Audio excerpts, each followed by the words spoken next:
Fala galera, tudo bem com vocês? Aqui quem fala é o William do Geografossauro e vamos falar um pouco sobre as questões de geografia na UFPR, né, que aconteceu agora no dia 18 de julho de 2021. Já saiu o gabarito oficial, eu vou só comentar as possíveis respostas, mas como uma espécie de uma revisão, até porque, como já saiu o gabarito oficial, eu não vejo por que eu querer ficar resolvendo as questões, né? Mas enfim. Então vamos lá para o pente. Primeira coisa que eu vou fazer aqui, na verdade, vai ser diminuir o meu tamanho. Agora que eu já estou no cantinho. Questão de número 23, a primeira questão de geografia. A expansão das atividades agropecuárias e a ação de madeireiras e mineradoras tem ocasionado a redução dos ecossistemas brasileiros há séculos, colocando uma série de espécies vegetais sob risco de extinção. No que diz respeito a medidas que assegurem a manutenção dos ecossistemas naturais brasileiros e de sua diversidade biológica, é imprescindível que... Eu quero que vocês prestem atenção neste detalhe aqui. Colocando uma série de espécies vegetais sobre isso no que se diz respeito a medidas que assegurem a manutenção dos ecossistemas naturais brasileiros. As espécies continuem vivendo nos seus ecossistemas. Isso é extremamente importante para que a gente possa assegurar a manutenção dos ecossistemas. Eu não posso tirar as espécies dos meus ecossistemas, senão eu não vou conseguir... eu elimino, né, essa parte da manutenção. De fato, é importante lembrar que a maior parte dos ecossistemas brasileiros, né, os domínios morfoclimáticos brasileiros, eles estão muito erodidos, muito desgastos, enfim. Mas ainda existem ali algumas reservas ambientais, né, com seus ecossistemas. E também é importante que exista um estoque genético potencial dentro desses ecossistemas. A letra certa seria de fato a letra A. Beleza? Deixa eu pintar de roxinho, porque é uma cor bacana. Essa questão ela pode gerar uma certa confusão aqui com a letra B. Ocorre um aperfeiçoamento contínuo da legislação ambiental, isso é muito importante. Mas a legislação ambiental brasileira, por si só, ela é muito bem elaborada para pensar em preservação e manutenção dos ecossistemas. E ela não depende de uma adaptação à realidade presente. Ela depende, de fato, de ser cumprida. O problema da legislação ambiental brasileira é que ela muitas vezes ela acaba não sendo cumprida e acaba gerando vários outros problemas. Então a gente acaba invalidando essa letra B aqui. A letra C de coração. As áreas de reflorestamento com espécies nativas sejam ampliadas e ecologicamente manejadas. Existe um problema, né, da ampliação das áreas de reflorestamento, porque a gente vive num limite bem complicado já de áreas produtivas e áreas florestadas. Acredito que aumentar as áreas florestadas poderiam gerar problemas para a agricultura, para a pecuária, enfim. E aí, consequentemente, problemas ao número excessivo de pessoas no planeta Terra. Então, talvez você pudesse usar menos área se não tivesse pecuária, mas não vem ao caso. A D. Proposições mais avançadas de educação ambiental sejam estendidas para as comunidades tradicionais. As comunidades tradicionais, na verdade, geralmente são as que mais respeitam os ecossistemas naturais, então a D está fora. E novas soluções tecnológicas sejam aplicadas nas áreas de preservação ambiental para mitigar a dependência de processos ecológicos. Cara, sinceramente, para que novas soluções tecnológicas para manter uma área preservada? Será que não é legal eu simplesmente preservar aquela área? Será que eu dependo de buscar soluções tecnológicas, sendo que é só preservar? Enfim, vamos lá para 24. Lugares podem afetar outros lugares por meio da difusão ou propagação espacial de fenômenos no espaço, no tempo, que assumem a forma de ideias, inovações, produtos, novas tecnologias, traços culturais e doenças contagiosas. A respeito da difusão ou propagação espacial de fenômenos entre lugares, assinale a alternativa correta. Ou assinale a alternativa correta. Vamos lá.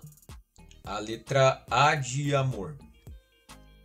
O futebol é uma inovação peculiar que desfruta de igual grau de prestígio nos países que o recepcionam. Cara, será? Porque assim, nos Estados Unidos o futebol é um esporte, né, praticado, mas eles não veem com o mesmo prestígio que o futebol é visto aqui no Brasil. E só isso já tira A de jogo. Tira A de campo, olha só que coisa interessante. A B de baixinho. A expansão e a consolidação de doenças como a dengue não são impedidas pelas condições climáticas. Cara, é assim, depende da doença. No caso, como ele está exemplificando a situação da dengue, a dengue é sim impedida por condições climáticas, né? Porque ela precisa de um transmissor, que no caso é o Aedes aegypti, que não vai viver em lugares de alta altitude com temperaturas baixas. Ele vai preferir lugares com calor. Então a gente vai eliminar essa daqui também. Ao se mudarem para o meio urbano, os migrantes das áreas rurais levam consigo seu modo de vida e seus costumes. Cara, ele pode até levar algumas coisas dos seus costumes, né, e culturais que são difundidos e compartilhados por um número crescente de pessoas no local de destino, assegurando a reprodução das culturas tradicionais. Na verdade, no meio urbano a gente vê uma grande perca da ideia das culturas tradicionais, né? A própria globalização, ela vem formulando, né? Ela vem desfazendo esses aspectos culturais mais tradicionais. A D. A propagação do islamismo é um exemplo de caos influenciado pela hierarquia dos lugares. Aquela ideia de você ter uma cidade grande, hierarquia dos lugares, né? É a dependência ou interdependência das cidades. Isso é, espalhou-se primeiro nas grandes cidades, depois para lugares ou locais de tamanho intermediário e finalmente para as pequenas cidades e áreas rurais. Será que foi assim? Cara, isso daqui pode ser quando eu estou falando de algum modismo recente, né? E eu ainda acho bem difícil, mesmo um modismo recente, talvez algo ali em torno dos anos 90, né, no começo dos anos 2000, alguma moda que surgia na cidade grande, ela acabava indo aos poucos influenciando as demais regiões. Mas quando nós estamos falando de islamismo, estou falando de uma religião. E é uma religião que antecede esse meio global e essa lógica de hierarquia de cidades. Então não tem como ser. E aí a E de Instrucionismos, a disseminação de novas maneiras de vestir e novos modismos musicais guarda uma relação com o modo como as pessoas se comportam com relação à localização relativa do lugar que habitam. Isso daqui, gente, é bem uma ideia, né, que mostra que grande parte das coisas que nós consumimos, querendo ou não, elas estão relacionadas ao nosso meio, né, ao lugar onde nós habitamos. E por mais que você seja aí todo barroco, rococó, enfim, alternativão, muitas coisas que você vai usar, vai gostar, é para se sentir inserido num grupo, é para se sentir inserido de uma certa forma em algum lugar. Mesmo que você seja contra a cultura, no caso aí da galera que curte esse rap com T, trap. Ou o próprio punk, ele já foi isso, né? Essa ideia de contracultura. Será que o contracultura é de fato contracultura ou é só mais um aspecto cultural, né? E essa ideia de só mais um aspecto cultural, será que ele não está diretamente ligado ao local onde ele surge, onde as pessoas habitam, né? Então seria aí a letra E. Beleza? Vamos para 25 então. Os solos são produto de um longo processo de decomposição das rochas, desencadeado conjuntamente pela ação química e física de elementos da dinâmica da natureza. Ponto. Até aqui, a questão, ela fala sobre o intemperismo da rocha, que vai transformando a rocha em solo, um processo natural. Contudo, com a ocupação humana e o seu consequente uso, os solos podem ser submetidos a severos impactos, como a salinização. Então, o impacto marcado aqui é a salinização. Beleza?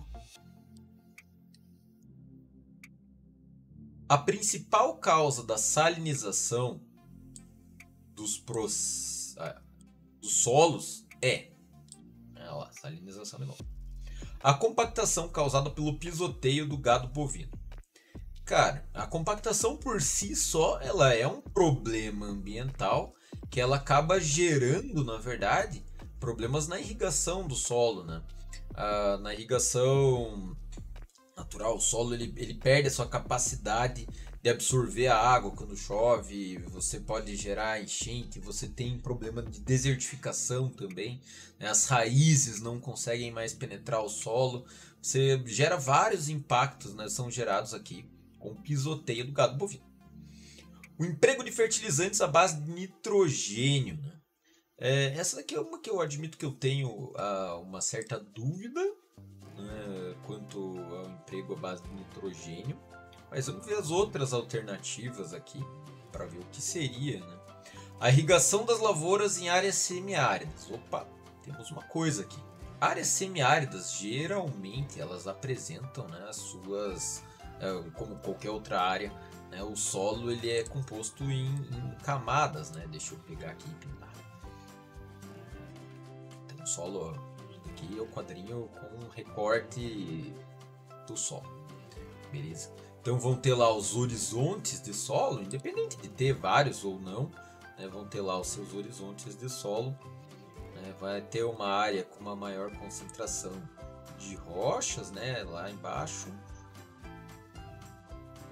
e aí tem uma rocha matriz lá embaixo ainda, geralmente uma rocha calcária, enfim, vai depender muito do lugar. Olha lá que bonitinho, as camadinhas de solo aqui. Geralmente nessas áreas, as áreas semiáridas, você tem ali, vai depender muito do passado geológico de cada uma das regiões, mas enfim, né, geralmente você acaba tendo uma grande concentração de sal já nas partes mais baixas do solo, né, nas camadas inferiores. E aí quando você pega e irriga isso daqui, essa questão aqui ela é bem interdisciplinar, na verdade, né, porque aqui a gente está falando de um outro problema, né, mas vamos lá.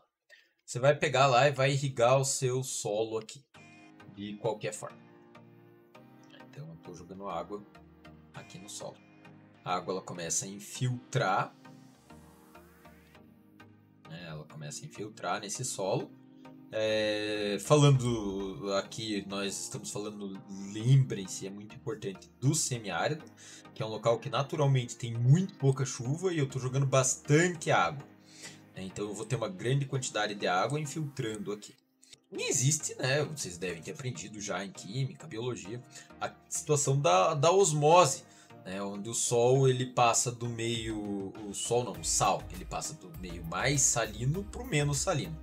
Então se eu tenho uma grande concentração de sal nas partes mais baixas, em várias partes mais baixas, e na parte superior aqui eu tenho pouca concentração de sal, o sal ele acaba migrando, literalmente ele vai vir para a parte superior aqui, beleza? Então, à medida que eu vou irrigando de formas irregulares aqui, né, esse solo, eu posso gerar o problema de salinização, beleza? Então, seria a letra C, né? Então, aqui, C de coração. Ou de Carcharodontossauro. Vou tentar falar nomes de dinossauros aqui na 26, na 27 e na 28. Vamos lá para 26. As linhas de um mapa que conectam pontos de igual valor são denominadas isolinhas, como os pontos de iguais cotas de altitude utilizados nas representações cartográficas de relevo. Com base nas representações cartográficas de relevo, é correto afirmar que as isolinhas. Então, o que ele está falando aqui, gente? De novo, vou fazer aqui, ó, quadrinho. Então, ele está falando de linhas que conectam pontos. As linhas de um mapa que conectam pontos de igual valor são denominadas isolinhas. Como os pontos de iguais cotas de altitude utilizados na representação cartográfica do relevo. Então, quando eu estou representando a cartografia do relevo e eu mostro linhas que tenham mesma... deixa eu pegar aqui o lapisinho. A mesma altitude, eu vou representar elas. Né? Vou tentar desenhar aqui um morro. Olha lá. Então, tudo que está ali naquela linha, né, vai ter a mesma altitude. Eu estou conectando vários pontos que tem a mesma altitude ali. Daí aqui eu vou fazer um outro morro. Novamente eu estou conectando vários pontos que tem a mesma altitude aqui nesse meu morro, marcando por uma mesma linha. É o esqueminha aqui. Só relembrando, né? Isso daqui vai dar pra gente um mapa com curvas de nível, né? Que são essas linhas ou essas isolinhas que ligam pontos da mesma altitude. Agora vamos para as alternativas. A letra A. Uniformemente espaçadas representam inclinações comparativamente estáveis ou constantes. Deixa em aberto. Estreitamente espaçadas representam encostas suavemente inclinadas. Tá, pensa assim, eu estou falando de uma curva de nível. Deixa eu até aumentar o meu tamanho aqui. Imagina lá, eu estou falando de curvas de nível. Aqui eu tenho uma linha de curva nesse espaço imaginário. E aí aqui eu tenho outra curva de nível. Se eu estou falando de linhas muito agrupadas, é que eu tenho uma queda muito repentina de relevo. Eu tenho lá uma queda muito repentina de relevo. Então eu não tenho, nesse caso específico, uma encosta suavemente inclinada. Na verdade, ela é muito inclinada. Beleza? Sendo assim, eu não pode ser a letra B de Brachiosauro. Deixa eu diminuir aqui de novo.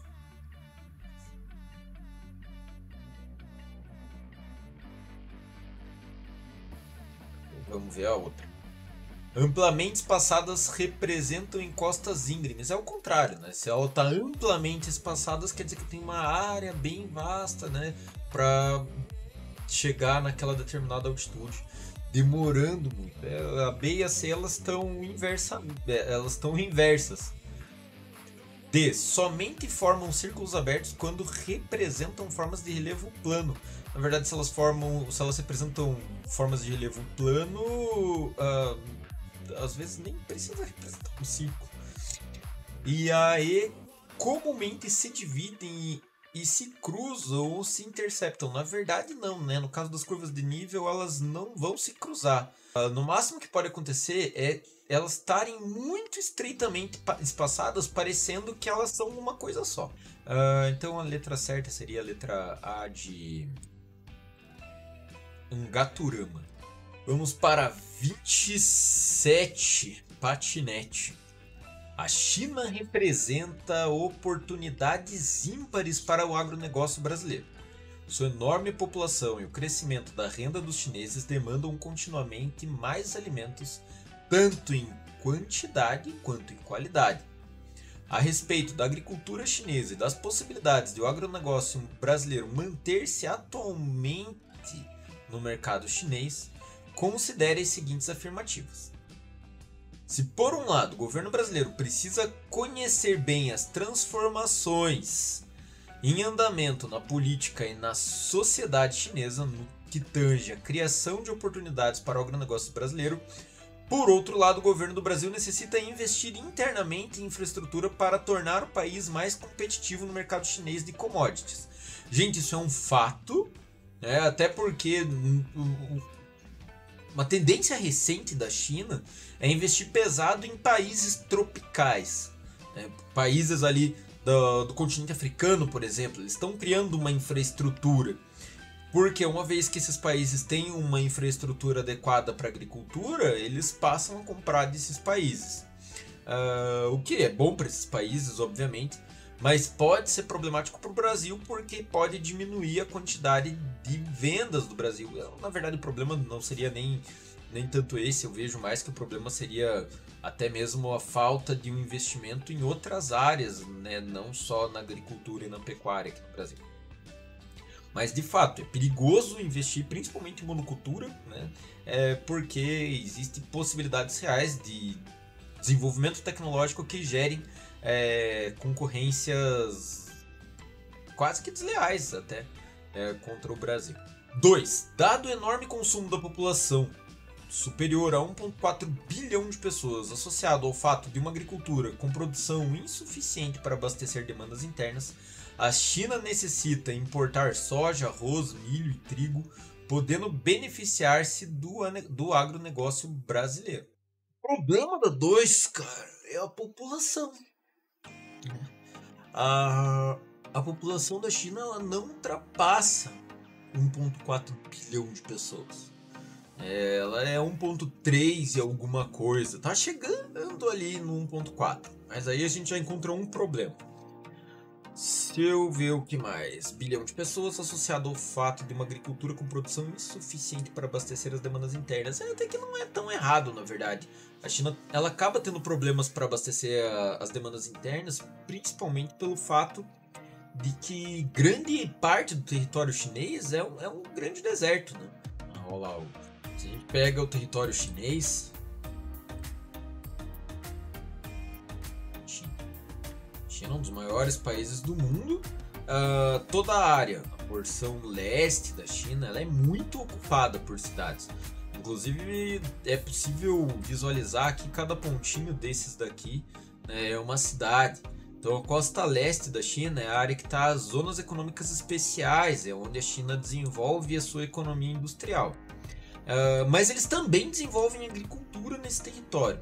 O grande problema é, em relação a tamanho de território, a China não apresentaria problemas para abastecer sua população. Só que grande parte do território chinês é um deserto. É um deserto, também tem a região da Cordilheira do Himalaia, né, que acaba dificultando muito a questão da agricultura também na China. Mas não se enganem, porque a China atualmente busca técnicas de agricultura e de pecuária intensivas que fazem com que não seja necessário mais grandes áreas, né?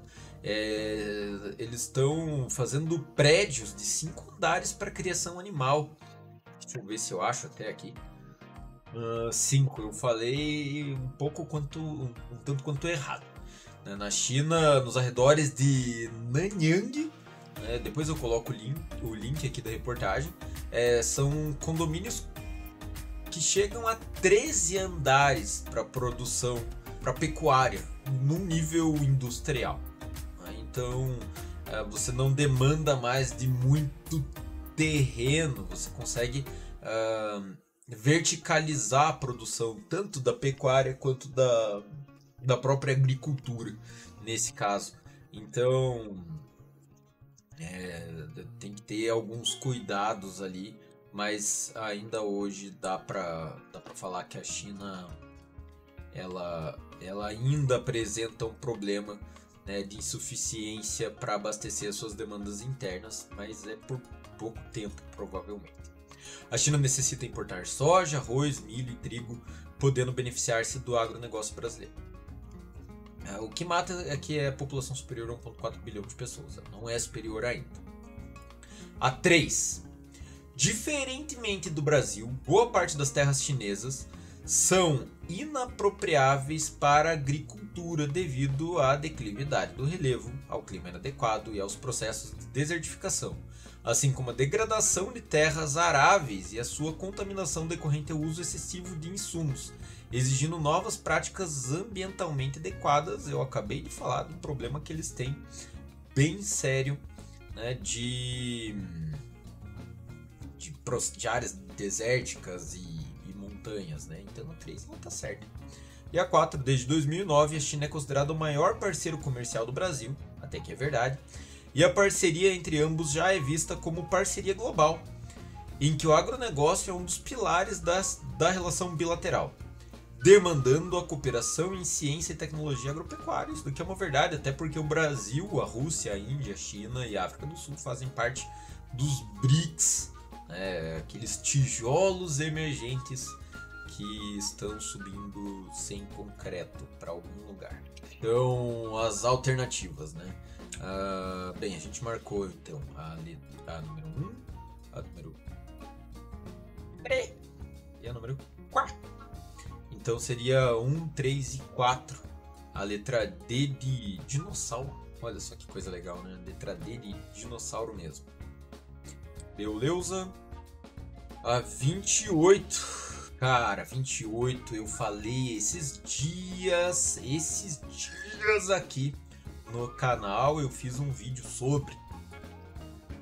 No clima dos grandes centros urbanos, os enormes edifícios, as vastas áreas impermeabilizadas, o asfaltamento de ruas e avenidas e a redução das áreas verdes ocasionam a elevação das médias térmicas de tal modo que a área central é mais quente do que as áreas mais afastadas, como as periferias urbanas e as áreas rurais vizinhas. A denominação atribuída a esse fenômeno é de ilha de calor. Beleza? Eu falei esses dias aqui no canal, tem um vídeo explicando como funciona uma ilha de calor e eu vou deixar ele aqui no final do vídeo. Beleza? É isso daqui, essas daqui foram as questões de geografia. É isso aí, gente. Essas são as questões. Já saiu o gabarito oficial. Vocês podem dar uma conferida também no gabarito oficial. Cara, se vocês gostaram desse formato, eu posso fazer isso com outros vestibulares também.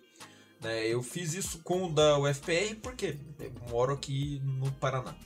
Mas eu posso fazer com outros vestibulares também. Eu acho que é um formatinho legal de vídeo pra gente dar uma... quando rola o vestibular é legal dar essa revisada, eu acho. Beleza?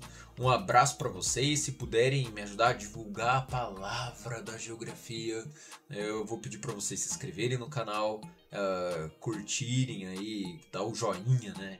Dar o joinha. E é isso aí, cara. Tenha uma boa vida. É isso aí. Boa sorte para quem fez o vestibular. E para quem não fez, vai fazer, estude, cara, que é isso. Até mais.